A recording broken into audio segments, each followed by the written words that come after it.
Bienvenue au panel de l'École du sabbat. Ce trimestre, nous étudions les premières et deuxième épîtres aux Corinthiens et aujourd'hui, nous étudierons la cinquième leçon, Tout pour la gloire de Dieu. Si vous n'avez pas encore votre guide d'études, vous pouvez aller sur 3abnsabbatschoolpanel.com pour en télécharger une copie. Rejoignez-nous pour cette étude inspirante.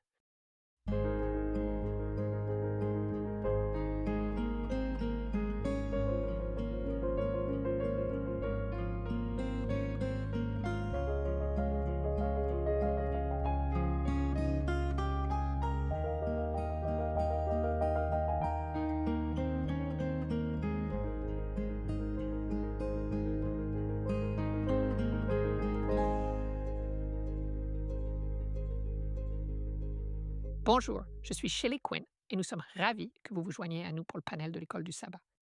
Nous étudions ce trimestre 1 et 2 Corinthiens. Aujourd'hui, c'est la leçon 5, Tout pour la gloire de Dieu, et vous serez bénis à travers cette étude. Je sais que nous le sommes. Quelle bénédiction que l'Église adventiste du 7e jour publie un guide d'études bibliques pour adultes, n'est-ce pas? Ainsi, nous étudions avec toute l'Église la même chose partout dans le monde. Eh bien, laissez-moi vous présenter, même s'ils n'ont pas besoin d'être présentés, votre famille de 3ABN, mes frères et sœurs, ma sœur en Christ, Jill Morricone. Merci beaucoup, Sheila. Lundi, nous aborderons l'amour désintéressé, 7 leçons sur le leadership spirituel. Amen et pasteur John Lomakong. Et j'ai mardi pour apprendre du passé. Oh, ça va être une bonne étude. Pasteur James Rafferty. La leçon de mercredi s'intitule « Mise en garde contre l'idolâtrie ». Et enfin, le pasteur Ryan Johnson. Oui, j'ai la leçon de jeudi qui s'intitule « Vaincre l'idolâtrie ». Nous pouvons vaincre par la grâce de Dieu. Amen, amen et amen. Voudriez-vous faire notre prière, Johnson? J'en serais honoré. Eh bien, les amis, prions. Oh, notre Père céleste, merci de rendre ta parole disponible pour que nous puissions l'étudier. Et Seigneur, nous prions pour qu'en creusant ce trésor que tu nous as offert, nous en ressortions transformés. Ne nous laisse pas être les mêmes à la fin de cette étude qu'au début. Et Seigneur, quand tu viendras dans ton royaume, quand les nuées de gloire s'ouvriront, Seigneur, sauve-nous, nous te prions, au nom puissant de Jésus-Christ. Amen. Amen. Amen. Eh bien, je voulais vraiment commencer par aborder la leçon du sabbat, car je trouvais qu'il y avait de bonnes réflexions. Vous savez, nous pensons souvent que les moments de foi spectaculaires glorifient Dieu si nous prêchons, enseignons, témoignons ou faisons quelque chose de spécial. Mais ce que Paul nous enseigne, c'est que nous glorifions Dieu par nos choix quotidiens, nos décisions discrètes et nos habitudes ordinaires, même par de simples actes comme manger et boire. Notre verset à mémoriser est tiré de la première épître aux Corinthiens, chapitre 10, verset 31, où il dit « Soit donc que vous mangiez, soit que vous buviez, ou quoi que vous fassiez, faites tout pour la gloire de Dieu. » Voici donc le point essentiel. La vie chrétienne ne se divise pas en deux catégories, le sacré et l'ordinaire. Dans toute notre conduite, nous devons glorifier Dieu. Précédemment, nous avons étudié, Paul traitait de l'immoralité sexuelle dans les chapitres 5 et 6 de la première épître aux Corinthiens. Il dit dans la première épître aux Corinthiens, chapitre 6, verset 18, « Fuyez l'impudicité. » Pourquoi? Il y répond au verset suivant. Le corps du croyant est le temple du Saint-Esprit. Puis, dans premier épître aux Corinthiens, chapitre 6, verset 20, il ajoute Vous avez été rachetés à un prix, glorifiez donc Dieu dans votre corps et dans votre esprit. Nous avons étudié le chapitre de transition, le chapitre 7 de la première épître aux Corinthiens, qui indique que l'immoralité et l'idolâtrie sont liés. Et aujourd'hui, nous allons étudier les chapitres 8 à 10, le danger de l'idolâtrie.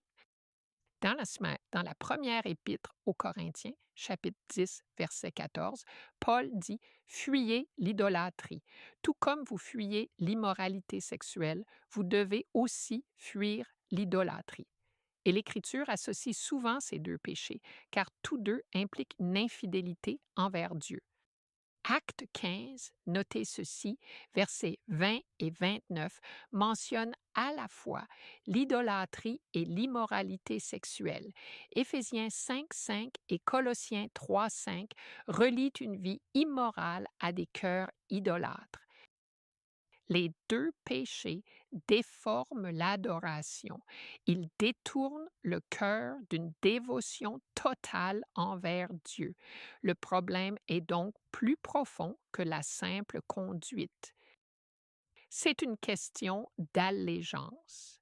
Oui, qui possède votre cœur, qui siège sur le trône? Oui, la semaine dernière, nous avons vu qu'en tant que temple du Saint-Esprit, nous pouvons fuir l'immoralité sexuelle. Et cette semaine, nous verrons comment fuir l'idolâtrie en faisant tout pour la gloire de Dieu. La leçon de dimanche porte donc sur la connaissance face à l'amour. Si vous avez vos Bibles, ouvrez au chapitre 8 de la première épître aux Corinthiens. Ici, Paul aborde le problème qui divisait l'Église de Corinthe, la nourriture offerte aux idoles. Certains Corinthiens avaient la connaissance. Ils étaient forts dans leur foi. Et dans la première épître aux Corinthiens, chapitre 8, verset 4, ils comprenaient que les idoles n'étaient rien, qu'il n'y a pas d'autre Dieu qu'un seul. Le problème, c'est qu'ils en ont conclu que leur liberté leur permettait de manger de la nourriture offerte aux idoles sans se soucier des autres. Dans la première épître aux Corinthiens, chapitre 8, verset 7, Paul décrit les autres, les récents convertis issus du paganisme qui ne comprenaient pas tout et ils avaient une conscience plus faible. Ils étaient frappés par la consommation d'aliments liés au culte des idoles. Ainsi, ce que les forts voyaient comme une liberté, les faibles pouvaient le vivre comme une confusion, un compromis, voire une ruine spirituelle, s'ils pensaient que christianisme et idolâtrie pouvaient se mélanger. Paul commence donc par aborder la différence entre la connaissance et l'amour. L'un de mes passages préférés, vraiment préférés, 1 Corinthiens 8, 1, nous savons que nous avons tous la connaissance. La connaissance enfle, mais l'amour édifie. La connaissance seule peut gonfler notre ego d'orgueil et nous donner l'air sûr de nous et brillant. Mais l'amour construit, il fortifie, il protège. L'amour ne pense pas seulement à ce qui est vrai, mais aussi à la façon de vivre cette vérité pour bénir les autres. Paul ne condamne pas la connaissance elle-même car elle est importante. Oui, vous savez, la vérité compte. Les doctrines comptent, mais dans la première épître aux Corinthiens, chapitre 8, versets 4 à 6, il affirme qu'il n'y a qu'un seul vrai Dieu. Qu'est-ce que cela évoque? Deutéronome 6.4, la grande confession d'Israël. Écoute, Israël, l'Éternel, notre Dieu, est le seul éternel. Mais que suit ce verset dans Deutéronome 6.5? Tu aimeras l'Éternel, ton Dieu, de tout ton cœur, de toute ton âme et de toute ta force. Regardons maintenant 1 Corinthiens 8, 2 et 3. Si quelqu'un pense savoir quelque chose, il ne sait rien encore comme il faut savoir. Mais si quelqu'un aime Dieu, celui-là est connu de lui. En d'autres termes, une connaissance qui ne produit pas l'humilité est dangereuse. Je vais le redire. Une connaissance qui ne produit pas d'humilité est dangereuse. La vraie connaissance de Dieu nous mène à l'aimer et cet amour façonne notre façon de traiter les autres. Une connaissance qui ne produit pas de tendresse blesse l'âme. La connaissance qui insiste sur ses droits tout en ignorant la conscience d'un frère ou d'une sœur ne reflète pas l'esprit de Jésus. Dans la première épître aux Corinthiens, chapitre 8, verset 9, il dit « Prenez garde que votre liberté ne devienne une pierre d'achoppement pour ceux qui sont faibles. » C'est tout. La liberté chrétienne n'est jamais une permission d'être négligent envers la vie spirituelle d'autrui. L'amour ne demande pas seulement qu'ai-je le droit de faire, mais cela aidera-t-il quelqu'un à se rapprocher de Jésus? C'est bien. L'amour demande, mon exemple pourrait-il semer la confusion? Mon chien pourrait-il affaiblir la conscience d'autrui? Mon insistance à avoir raison? Écoutez-moi et mettez cela en pratique quand vous êtes sur Facebook. Notre insistance à vouloir avoir raison pourrait-elle blesser une âme pour laquelle le Christ est mort? 1 Corinthiens 8, 13, Paul exprime magnifiquement ce qu'est l'amour qui se sacrifie. Écoutez, Première épître aux Corinthiens, chapitre 8, verset 13.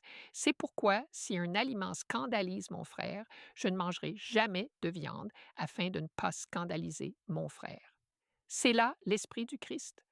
Jésus ne s'est pas accroché à ses droits. Il s'est donné lui-même. Il s'est humilié. Il a donné sa vie pour nous sauver. Et Paul dit que c'est le même esprit qui doit être en moi, en vous. Dans la première épître aux Corinthiens, chapitre 10, versets 30 et 1, il reprend cette idée et met en lumière ce point précis.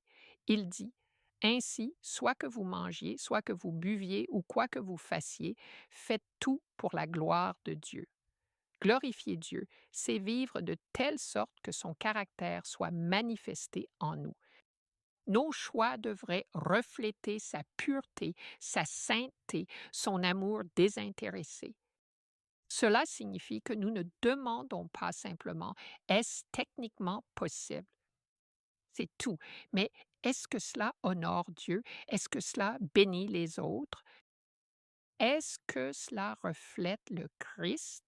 Ce principe va bien au-delà de la nourriture offerte aux idoles. Il touche chaque parole que nous prononçons, ce que nous regardons, les endroits où nous allons, les habitudes que nous entretenons et les attitudes que nous adoptons. Cela a touché au divertissement, aux relations, aux appétits, aux ambitions et à notre usage de la liberté. Dans chaque domaine de la vie, la question est la même. Cela glorifie-t-il Dieu? C'est bien. Nous fuyons l'immoralité, car le corps est le temple du Saint-Esprit. Nous fuyons l'idolâtrie, car le cœur appartient à Dieu seul, et nous marchons dans l'amour. J'espère que nous marchons dans l'amour, car le Christ nous a aimés le premier. Au final, le plus haut appel de la vie chrétienne n'est pas simplement de connaître l'amour, mais de le vivre dans l'amour pour la gloire de Dieu. Priez chaque jour, Seigneur. Romains 5. 5 dit que tu verses ton amour dans mon cœur par le Saint-Esprit. Père, déverse ton amour en moi. Aide-moi à aimer les autres comme tu le fais. Aide-moi à les voir comme tu les vois. Et aide-moi à ne jamais m'enorgueillir de ma connaissance parce que j'ai la bonne doctrine. Mais aide-moi toujours à édifier les autres par la puissance de ton amour à travers le Saint-Esprit. Amen. J'adore ça, Shelley. Quelle belle leçon. J'aime, comme tu l'as souligné, le lien entre idolâtrie, immoralité, et j'aime l'aspect de renoncement à soi qui s'y trouve, tout faire pour la gloire de Dieu, non seulement avec la nourriture et les idoles, mais dans chaque aspect de nos vies. C'est magnifique. Je suis Jill Moriconi. Lundi, nous poursuivons ce thème, pour ainsi dire, l'amour désintéressé, et nous allons dans la première épître aux Corinthiens, chapitre 9. L'objet de ma journée est tout le chapitre 9 de la première épître aux Corinthiens.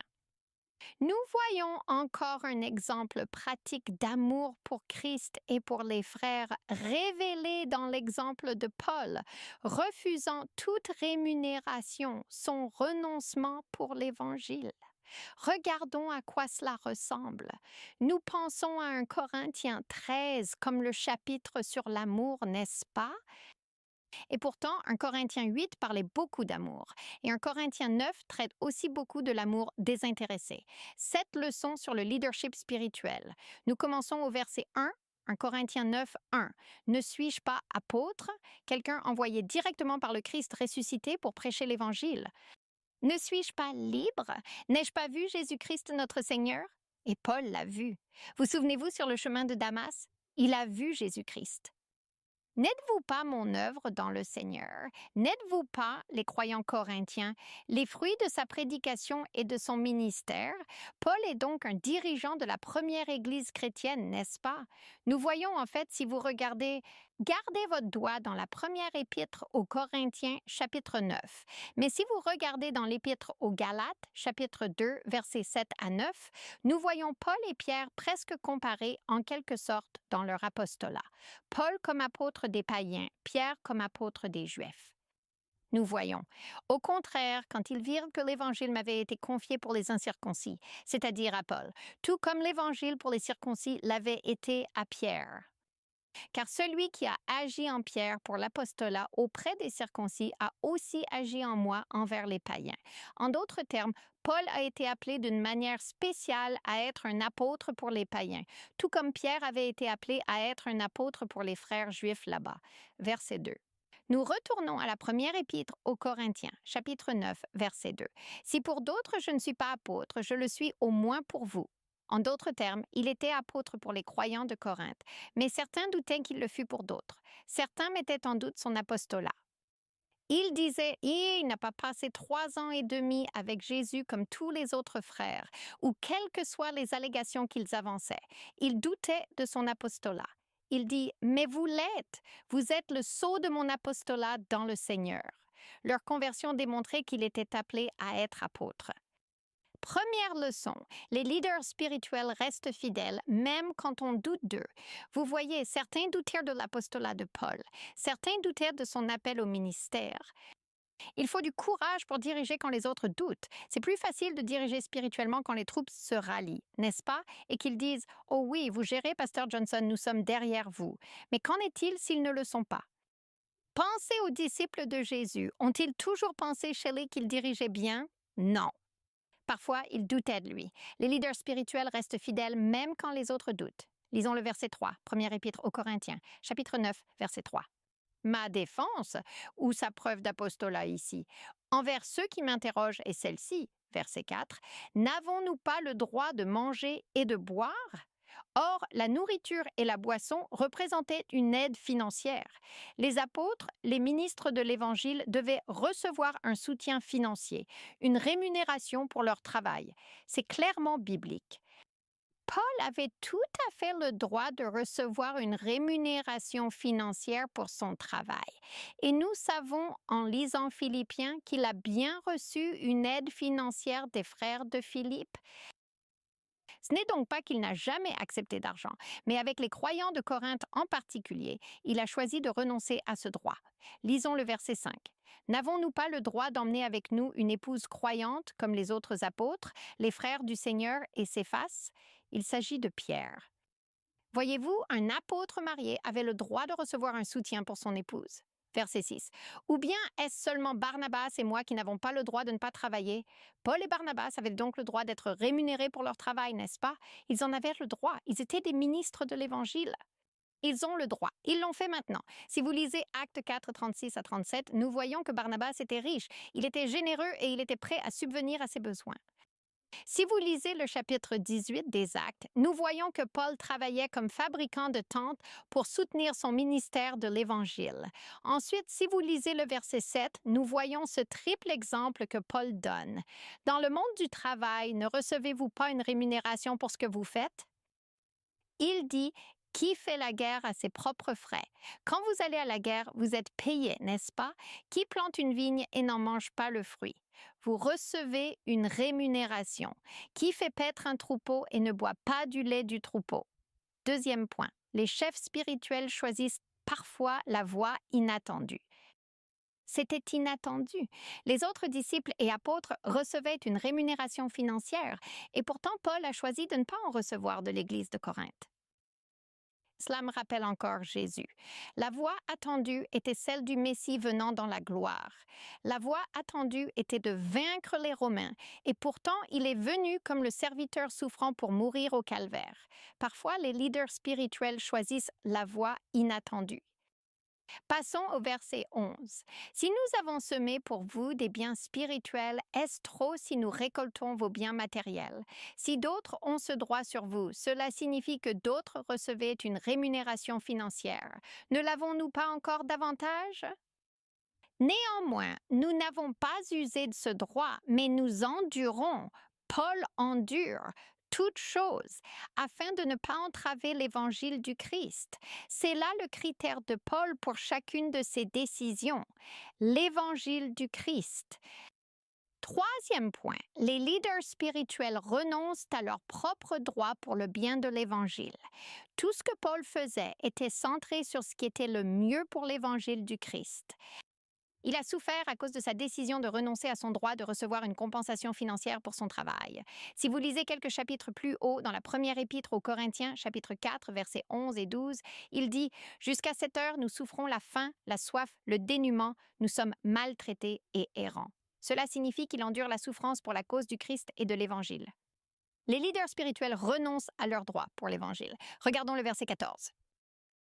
De même, le Seigneur a ordonné que ceux qui annoncent l'Évangile vivent de l'Évangile. Il est donc biblique que les ouvriers spirituels reçoivent une rémunération financière pour le travail qu'ils accomplissent. Verset 15. Pour moi, c'est Paul qui parle. Je n'ai utilisé aucun de ces droits et je n'ai pas écrit cela pour qu'il en soit fait ainsi à mon égard.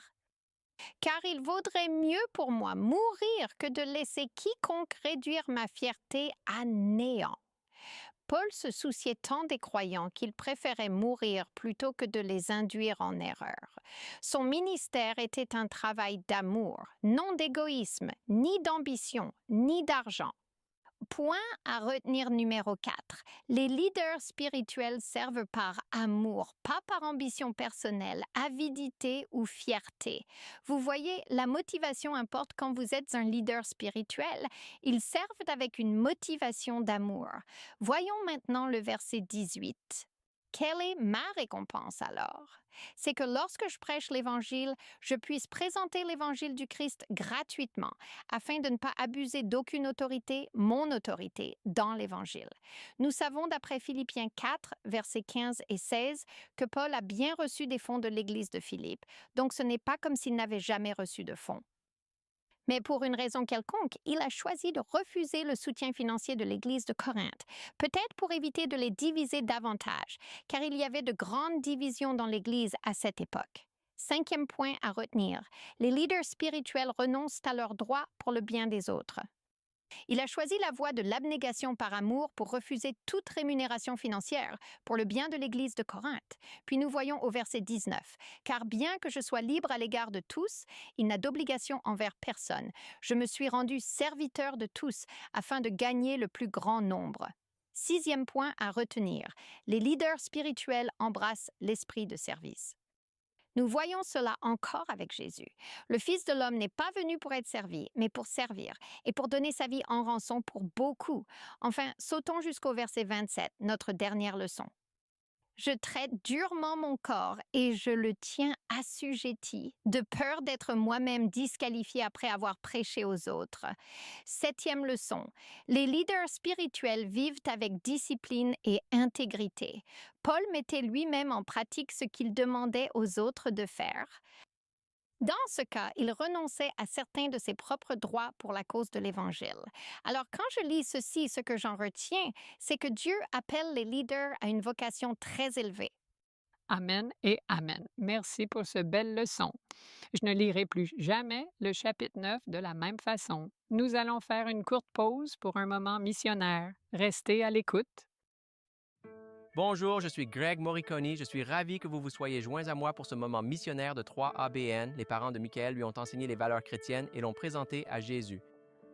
Mais à l'université, il s'est désintéressé de la Bible et a commencé à faire la fête avec de l'alcool, de la drogue et tout ce qui va avec. Ses parents l'ont laissé apprendre de ses erreurs avec amour tout en priant sincèrement pour lui. Puis son père a acheté une parabole et a découvert 3ABN.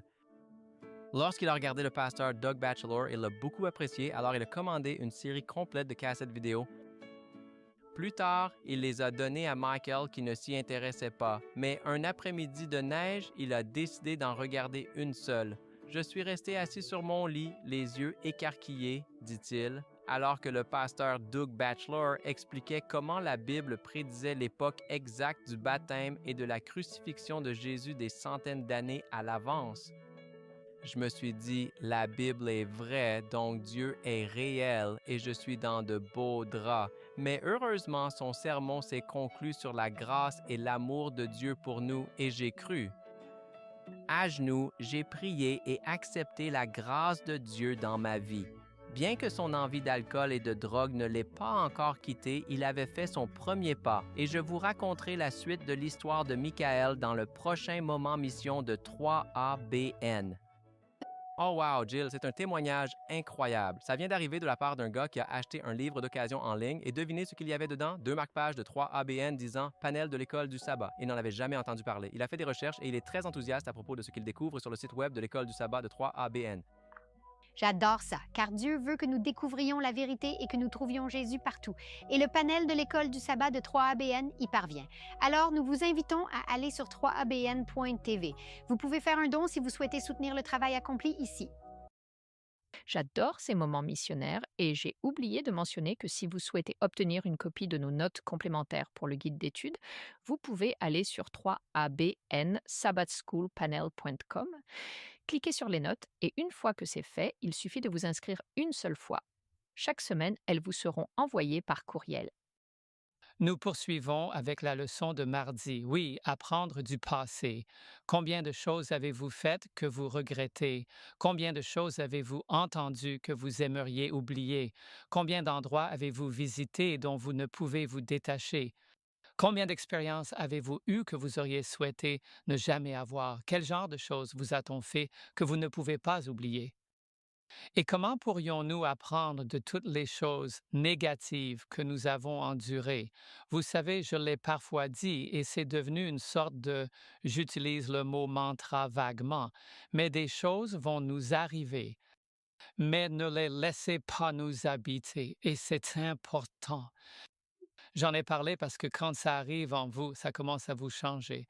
Pensez aux paroles de Jésus. Il a dit, le prince de ce monde vient et il n'a rien en moi. Est-ce que des choses arrivent à Jésus? Bien sûr. Mais est-ce que cela l'a atteint? Non, il n'a pas permis que cela l'atteigne.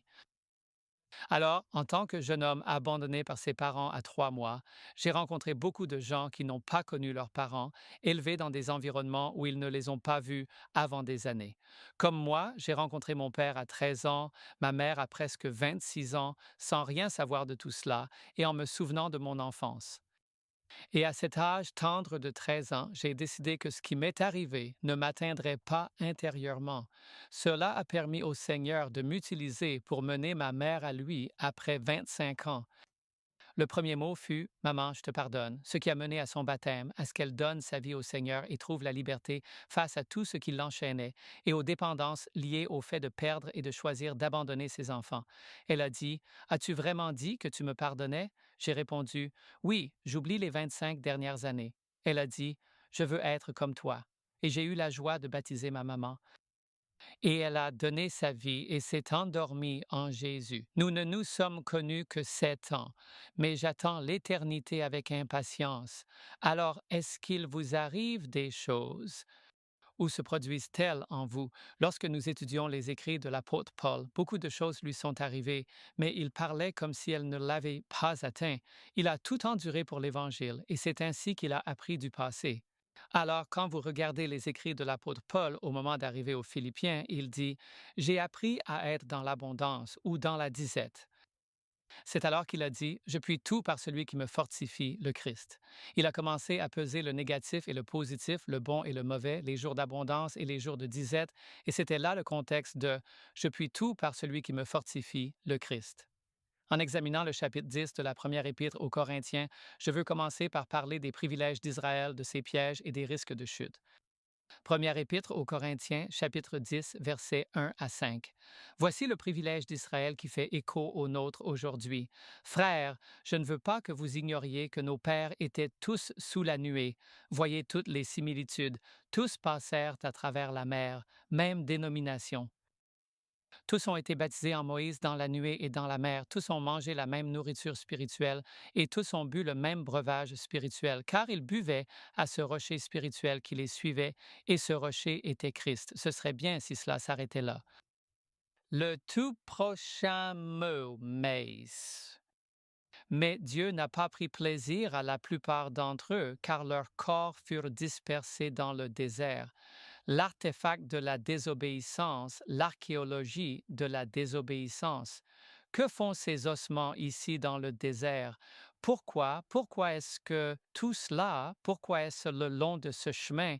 Si vous regardez en arrière, c'est le chemin vers l'Égypte. Si vous regardez en avant, c'est le chemin vers Canaan. Leurs corps dispersés dans le désert et les sables du temps ont simplement recouvert leur désobéissance. Quelle triste histoire que de réclamer la liberté pour finalement vouloir revenir en arrière. Regardez derrière vous, voyez les leçons que j'en ai tirées, les privilèges spirituels qu'Israël a connus, la guidance divine, la nuée, la présence et la direction de Dieu, la délivrance divine, la traversée de la mer, le salut hors d'Égypte, le baptême spirituel baptisé en Moïse, un symbole d'engagement. Ils étaient tous engagés, ils ont tous été baptisés, mais ils sont morts dans le désert. Provision divine, manne, nourriture, eau jaillit du rocher. Comment pouvez-vous voir tous ces bienfaits et ne pas dire, comme l'écrit la Bible, Seigneur, que puis-je te rendre pour tous tes bienfaits envers moi? Paul compare cela au baptême et à la Sainte Seine. Il a observé tout ce dont ils ont bénéficié et s'est demandé comment ils ont pu en arriver à négliger les bénédictions de Dieu. En êtes-vous là? Pensez-vous à ce que Dieu a fait pour vous sans que votre cœur soit si rempli de gratitude, que vous reveniez vers le Seigneur pour lui dire, que puis-je faire pour vous montrer que j'apprécie vraiment tout ce que vous avez fait pour moi? Ma femme et moi, nous asseyons souvent dans une famille et nous nous asseyons et ça peut être en voyage. Ça peut être chez des gens où nous savons que nous ne devrions pas être. Ça peut être parmi des gens dont nous savons que nous n'avons même pas leur statut financier et nous disons, comment deux personnes de New York, de Brooklyn, peuvent-elles vivre une telle vie? Et nous avons dit aux gens, partout où nous sommes allés dans le monde, que c'était aux frais de Dieu. Et vous restez là à vous dire, Waouh, Seigneur, que puis-je faire pour simplement te dire merci? Et c'est ce que le Seigneur nous disait aujourd'hui. Alors nous regardons Israël et nous disons, comment ont-ils pu faire ça? Mais certains d'entre nous sont dans la même situation. Regardez les versets 7 à 11. C'est la partie triste du voyage du chapitre 10 de la première épître aux Corinthiens. Et ne devenez pas idolâtres, et je pense que Jacques va en parler encore plus, comme certains d'entre eux l'ont été. Comme il est écrit, le peuple s'assit pour manger et boire, puis ils se levèrent pour se divertir. Ils ont essayé de finir l'Évangile avec une télécommande. Ils ont décidé de parcourir les chaînes et de faire défiler les programmes toute la journée, tout en sachant qu'ils étaient appelés à une plus grande responsabilité. Ne nous livrons pas à l'immoralité sexuelle, comme certains d'entre eux l'ont fait, et en un seul jour, 23 000 tombèrent. Ne tentons pas le Christ, comme certains d'entre eux l'ont tenté, pour périr par les serpents. Ne murmurez pas, comme certains d'entre eux ont murmuré et furent détruits par le destructeur. Or, ces choses leur arrivèrent pour servir d'exemple, et elles furent écrites pour notre instruction, à nous qui sommes parvenus à la fin des siècles. Vous regardez cela et vous vous dites, que pouvons-nous apprendre de leur passé? Ce n'est pas quelque chose que nous voulons répéter, alors laissez-moi examiner les péchés majeurs. Tout d'abord, je les ai listés, l'idolâtrie, le culte du veau d'or, remplacer Dieu par des substituts visibles. Comme le dit Romains chapitre 1, ils ont adoré la créature plutôt que le Créateur qui est béni éternellement. L'immoralité sexuelle, le compromis moral avec les cultures environnantes. Eh bien, la doctrine des Nicolaïtes. Ma vie spirituelle et ma vie morale n'ont aucun lien. Si elles en ont un, mettre à l'épreuve, tenter le Christ, douter de la puissance et de la fidélité de Dieu. Seigneur, je sais que tu nous as fait sortir d'Égypte. Pourrais-tu me donner un peu de ces cailles? Ces cailles me manquent vraiment. Je veux ces cailles. D'accord, vous aurez des cailles, mais il n'y aura pas de cailles en Canaan. Se plaindre et murmurer, une insatisfaction constante envers Dieu et les dirigeants. Moïse, peux-tu trouver quelqu'un de mieux que lui? Même Myriam et Aaron ont dit, tu penses que Dieu ne parle qu'à travers toi. Mais les amis, souvenez-vous de ceci. Quand vous vous plaignez de ceux que Dieu choisit, rappelez-vous ce que la Bible dit de Myriam et Aaron, et le Seigneur l'a entendu. Ne vous plaignez pas du dirigeant, le Seigneur l'a entendu. Et vous vous souvenez de l'histoire, comment il est descendu. Venez ici, laissez-moi vous parler de votre mécontentement envers mon dirigeant. Priez pour nos dirigeants, ne soyez pas simplement des râleurs. L'autre chose, c'est de convoiter des choses mauvaises. Je crois que Shelley en a parlé. Désirer l'ancienne vie en Égypte. Je suis si heureux que nous en soyons sortis, mais j'aurais aimé pouvoir emporter notre décodeur avec nous. Mince, pourquoi avons-nous dû laisser tout ce divertissement en Égypte? De nos jours, le monde a fait en sorte que vous puissiez emporter l'Égypte avec vous. Vous pouvez regarder la télévision partout. Vous n'avez plus besoin de rester assis sur votre canapé comme avant. Vous pouvez avoir la télévision 24 heures sur 24 dans votre chambre, dans la salle de bain. Certains disent, ça fait combien de temps qu'il est aux toilettes? 25 minutes. Qu'est-ce que tu fais? Je fais juste défiler. C'est le monde d'aujourd'hui qui nous conditionne à être si attachés à notre passé que nous ne pouvons pas voir l'avenir de Dieu. Quel est le résumé? Leurs péchés n'étaient pas que des actes, ils révélaient une déconnexion du cœur avec Dieu. Hébreux chapitre 3, verset 15. Pendant qu'il est dit, aujourd'hui, si vous entendez sa voix, n'endurcissez pas vos cœurs comme lors de la révolte. Ce qui leur est arrivé pourrait nous arriver aujourd'hui. La question est donc, pourquoi leurs privilèges aggravent-ils leurs péchés? Parce que de grands privilèges impliquent une grande responsabilité.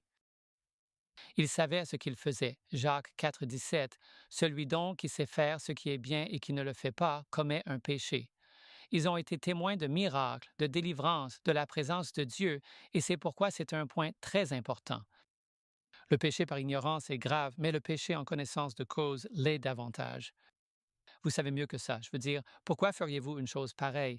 Pierre dit dans la deuxième épître de Pierre, chapitre 2, versets 20 et 1, car mieux valait pour eux ne pas connaître la voie de la justice que de se détourner après l'avoir connu du saint commandement qui leur avait été donné. Très rapidement, ils ont fait l'expérience de la personnalité de Dieu, pas une théorie de vraie rencontre avec Dieu, et pourtant, ils se sont détournés. Ils ont été choisis et bénis, appelés à représenter Dieu auprès des nations, mais leurs échecs ont déshonoré le nom de Dieu.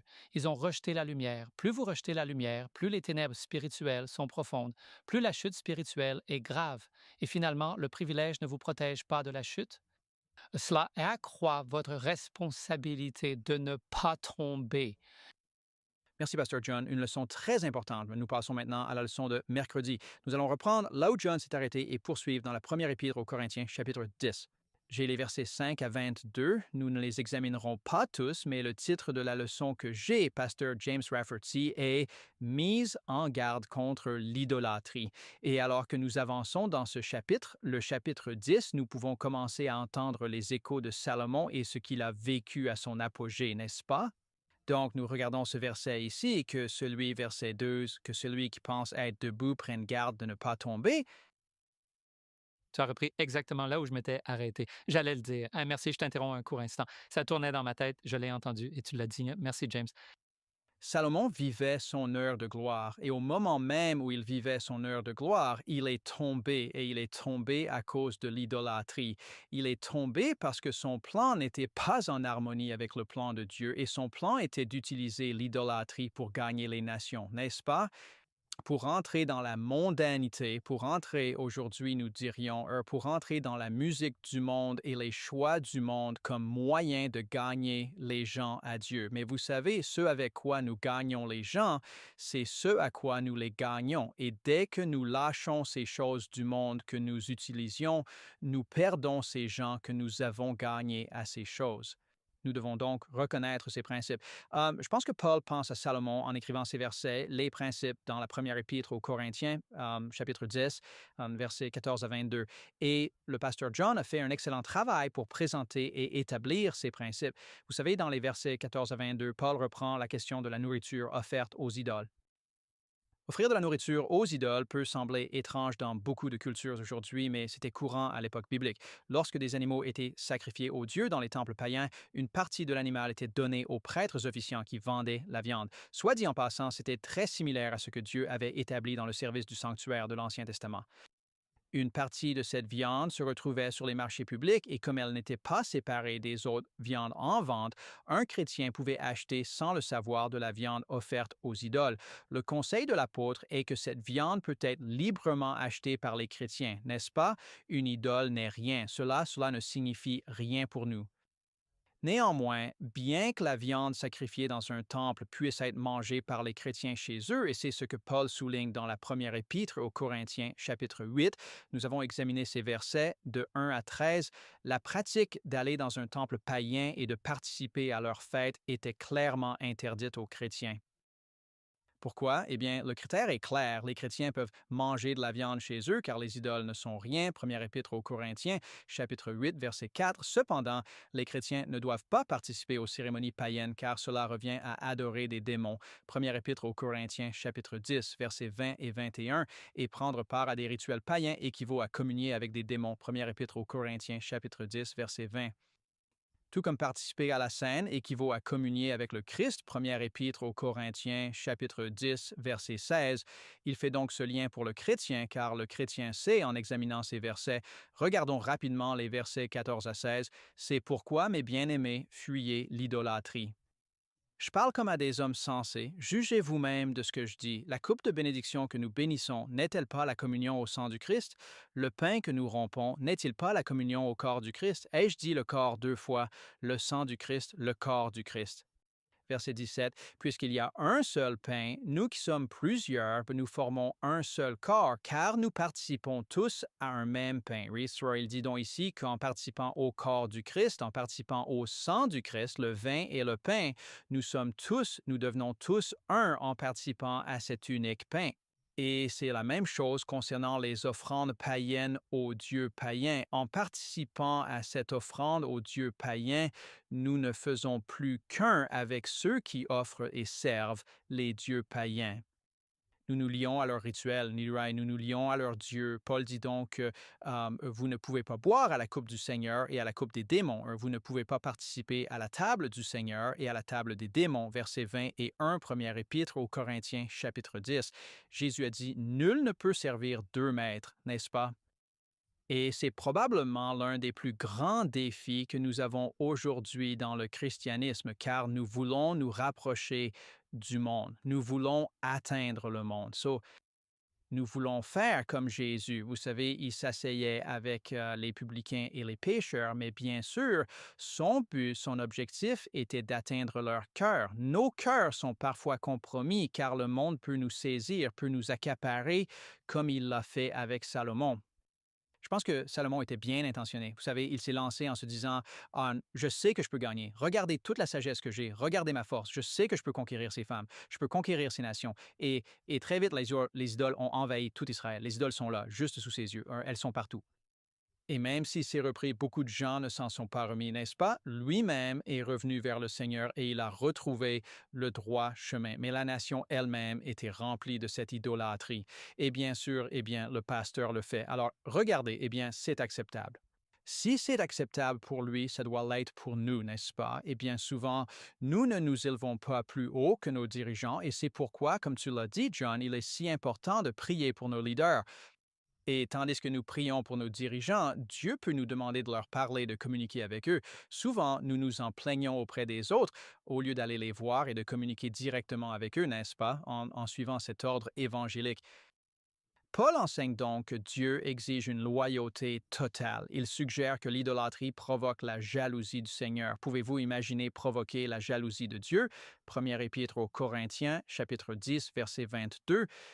Pour éviter cela, Paul, dans la première épître aux Corinthiens, chapitre 8, versets 4 à 6, donne une règle infaillible contre l'idolâtrie en faisant allusion au Deutéronome, chapitre 6, versets 4 à 5.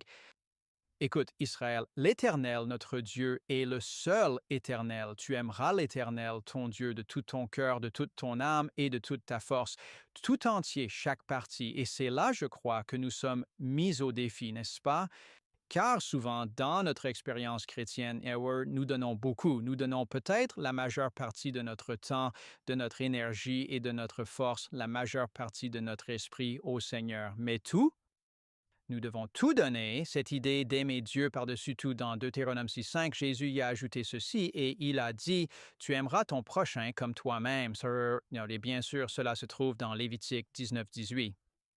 Aimer notre prochain comme nous-mêmes et aimer Dieu de tout notre cœur, de toute notre pensée, de toute notre âme et de toute notre force, c'est l'appel à un abandon total à Dieu, ce qui signifie aucune idole. Toutes les idoles sont supprimées. En fait, Jacques parle de l'importance de fuir l'idolâtrie. Pourquoi dit-il cela en plein milieu de son épître? Fuyez l'idolâtrie. Eh bien, je ne nous vois pas adorer des idoles. J'ai été élevé dans une église qui vénérait des idoles et je me souviens avoir prié devant elle, allumé des bougies et demandé à différents saints de m'aider dans ma vie, etc. Et quand j'ai appris ce que la Bible enseigne à ce sujet et que je suis devenu adventiste du septième jour, j'ai réalisé que je ne devais pas adorer d'idoles. Mais l'idolâtrie devient alors plus subtile. Quelle est l'idole que nous adorons? Le guide d'études poursuit en disant: une idole n'a pas besoin d'être une pierre ou une statue. Nous pouvons faire une idole de presque n'importe quoi. De quelles idoles, le cas échéant, devons-nous fuir dans nos propres vies?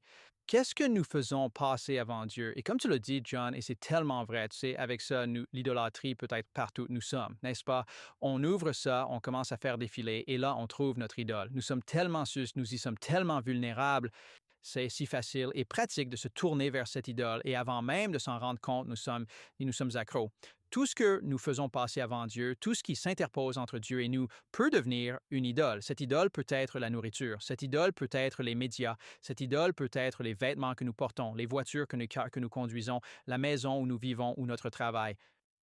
Nos relations peuvent devenir une idolâtrie. Nous pouvons faire une idole d'une autre personne que nous suivons au lieu de suivre le Seigneur, d'adorer Dieu et de placer sa parole au premier plan de nos vies. Toutes ces choses peuvent devenir des idoles et seul Dieu peut nous convaincre personnellement. Parfois, nous voulons jouer le rôle du Saint-Esprit pour les autres en disant: «Oh, tu sais, tu ne devrais pas faire ça et tu ne devrais pas faire ça, Pasteur Ryan.» Je remarque que ben non, ce n'est pas notre rôle, car seul Dieu connaît le cœur et seul Dieu sait où nous en sommes dans notre cheminement et notre expérience chrétienne. Mais Dieu nous convaincra. Je sais que l'une des idoles que j'ai eues dans ma vie pendant longtemps était le football, précisément, et c'était une idole parce que c'était quelque chose qui influençait et affectait mon humeur. Cela affectait ma façon de réagir selon que mon équipe gagnait ou perdait, et cela affectait ma relation avec ma femme et avec les autres. Cela affectait le temps que je passais et l'attention que j'avais par moment. Et je me souviens que Dieu m'a convaincu. Tu sais, le football est devenu une idole dans ta vie, tu sais, à cause de la façon dont cela nuit à notre relation et t'affecte. Et Dieu a dit: tu dois supprimer cela. Et bien sûr, j'ai senti que, oh, il n'y avait rien. C'était innocent, or il n'y avait rien de mal à cela. Mais avec le temps, Dieu m'a convaincu. Et l'an dernier, j'ai appris que mon ancienne équipe de football favorite avait gagné le Super Bowl.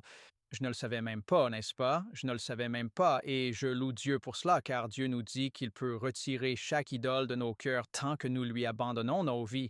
Nous n'avons pas à le faire, c'est lui qui le fait. C'est vraiment percutant. Merci beaucoup, Pasteur Rafferty. J'aimerais répéter ce que vous avez dit pour être sûr d'avoir bien compris. Ce avec quoi nous gagnons les gens, c'est ce à quoi nous les gagnons. Pourriez-vous juste développer un peu? Juste une phrase ou deux. Oui, parce que si nous allons utiliser les méthodes du monde pour essayer d'attirer les gens dans l'Église, beaucoup viendront à cause de ces méthodes et seront gagnés par elles plutôt que par Dieu et la vérité. Louez le Seigneur. Et Sœur Shelley, quand nous étions au milieu de la pause, vous avez dit qu'il est difficile de lire ces choses et de ne pas s'examiner soi-même. Oui, loué soit le Seigneur, tout le monde, je suis le pasteur Ryan Johnson et j'ai la leçon de jeudi. Examinons-nous en étudiant comment vaincre l'idolâtrie. Il y a une promesse dans le titre même, vaincre. Le Seigneur peut nous donner la victoire. Eh bien, nous allons couvrir des sujets que nous avons déjà abordés. C'est excellent.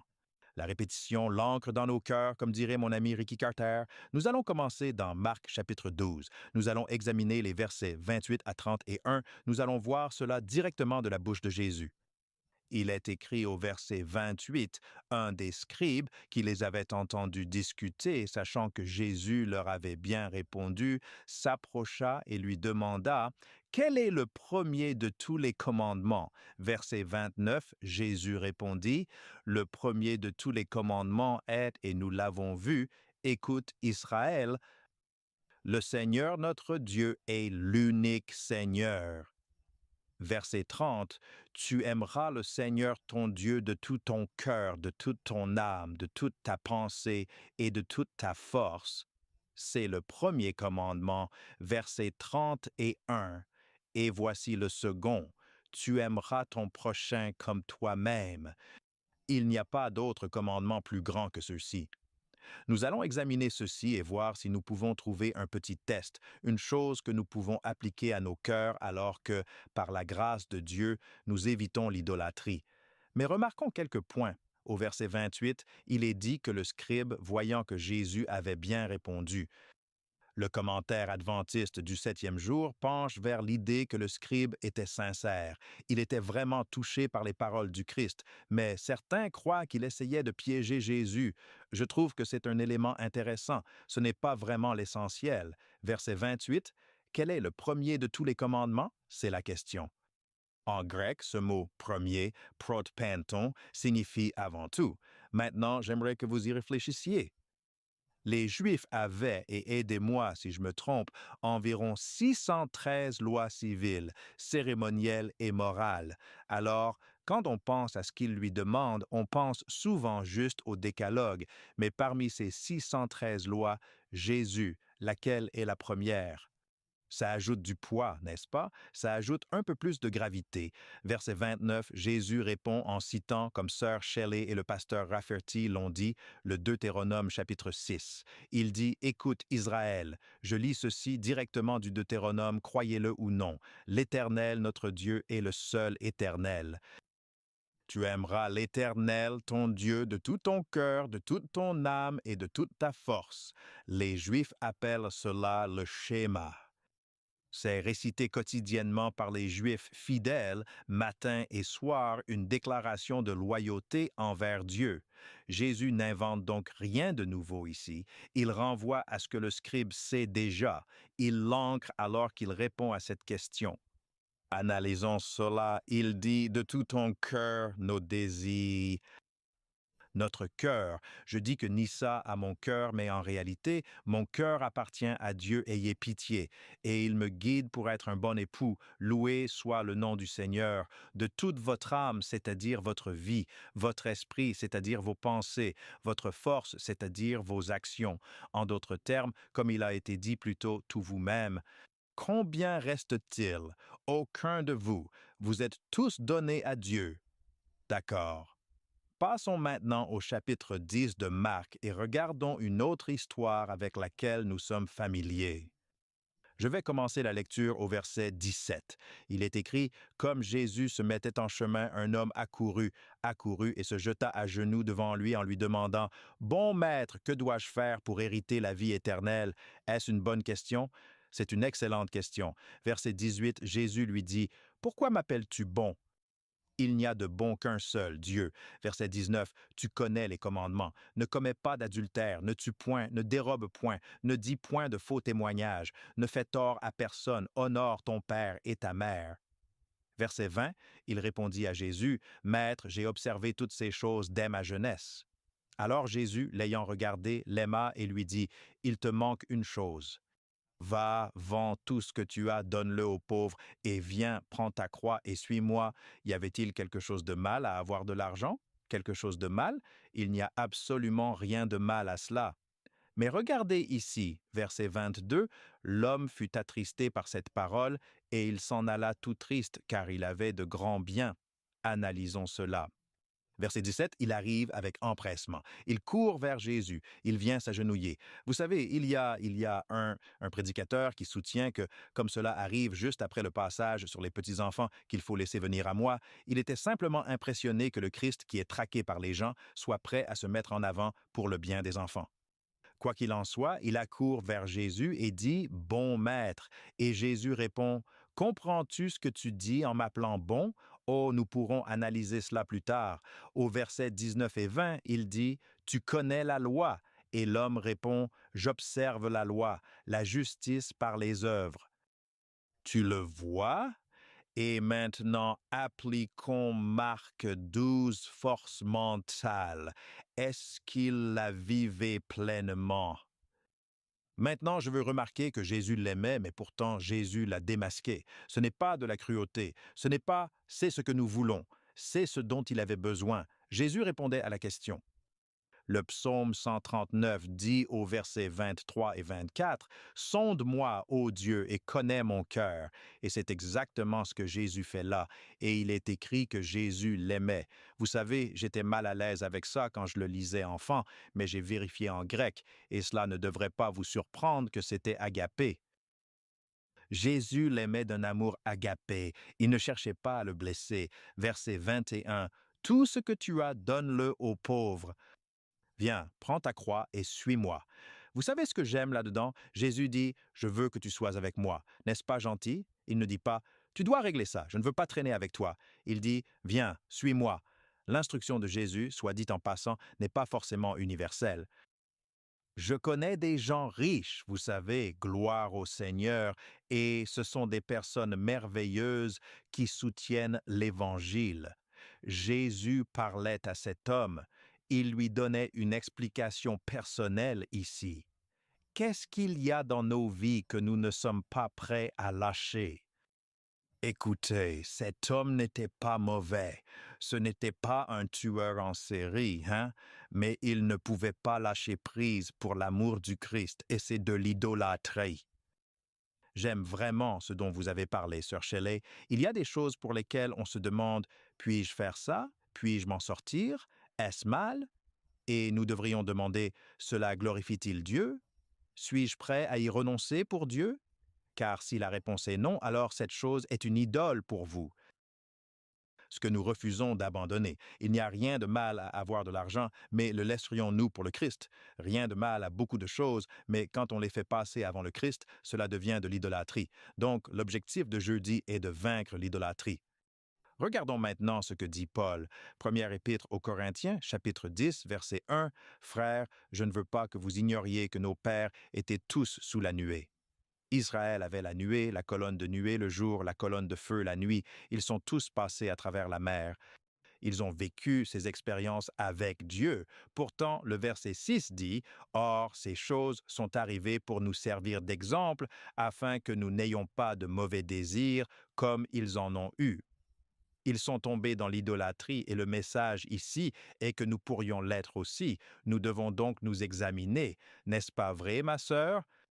Et la façon dont nous le faisons est d'appliquer le test suivant. Est-ce que cela rend gloire à Dieu? Suis-je prêt à le donner à Dieu? Ce sont là de puissantes questions d'examen de conscience. Paul ne nous laisse pas ici à nous sentir horribles. « Oh, je suis enclin à l'adultère. Oh, je souffre. Je n'ai aucun espoir. » Regardez ce qu'il dit au verset 13. « Aucune tentation ne vous est survenue qui n'ait été humaine, et Dieu, qui est fidèle, ne permettra pas que vous soyez tentés au-delà de vos forces. Mais avec la tentation, il préparera aussi le moyen d'en sortir, afin que vous puissiez la supporter. Le Seigneur nous donnera la victoire. » Et vous savez quoi? Quand vous savez qu'il y a une issue, vous abordez les choses différemment, n'est-ce pas? Vous savez, il y a quelque temps, on pensait que l'être humain ne pourrait jamais courir 1 mile en moins de 4 minutes. Mais figurez-vous qu'en 1954, Roger Bannister a couru 1 mile en moins de 4 minutes et devinez ce qui est arrivé? Soudain, tout le monde court le mile en moins de 4 minutes. Alors, que s'est-il passé? Eh bien, c'était le progrès scientifique, l'évolution physiologique. Non, ils ont vu que c'était possible. Et quand nous voyons qu'il y a une issue, quand nous voyons que le Seigneur peut nous donner la victoire et qu'il le fera, nous devrions aborder les choses différemment, car ce n'est pas par notre force, c'est par la force de Dieu. C'est possible. Nous pouvons vaincre l'idolâtrie. Amen. Amen, gloire à Dieu. Belle leçon. Ben, nous avons quelques minutes pour une pensée de conclusion de la part de chacun de vous. En considérant le leadership spirituel, je pense à 1 Corinthiens 11, 1. Soyez mes imitateurs, comme je le suis moi-même de Christ. Les leaders doivent suivre Jésus. C'est exact. Apprenez de votre passé. Sera ici qu'il demeure en là, doit marcher aussi, comme il a marché. Hâte, marchez comme Jésus. Apprenez de son passé. Amen. La Bible dit dans 1 Corinthiens 10, verset 14, « C'est pourquoi, mes bien-aimés, fuyez l'idolâtrie. Et où allons-nous fuir l'idolâtrie aussi? Nous allons fuir vers les bras de Jésus-Christ. Amen. » Demandons-nous la question, est-ce que cela rend gloire à Dieu? Suis-je prêt à le donner à Dieu? Ce sont les questions introspectives que nous devrions poser par la grâce de Dieu. Merci à tous pour cette incroyable leçon. Souvenez-vous, nos choix quotidiens, nos décisions discrètes et nos habitudes ordinaires doivent glorifier Dieu.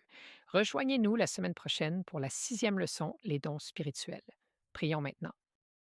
Père, une fois de plus, nous venons devant toi et tu nous as montré que notre savoir doit être guidé par l'amour, que notre liberté soit guidée par la grâce. Dans chaque choix, peu importe ce que nous mangeons, buvons, parlons, peu importe ce que nous faisons, que notre choix t'honore, afin que nous puissions tous apporter la gloire à ton nom. Nous te remercions pour la réponse à la prière de la foi. En Christ, nous prions. Amen.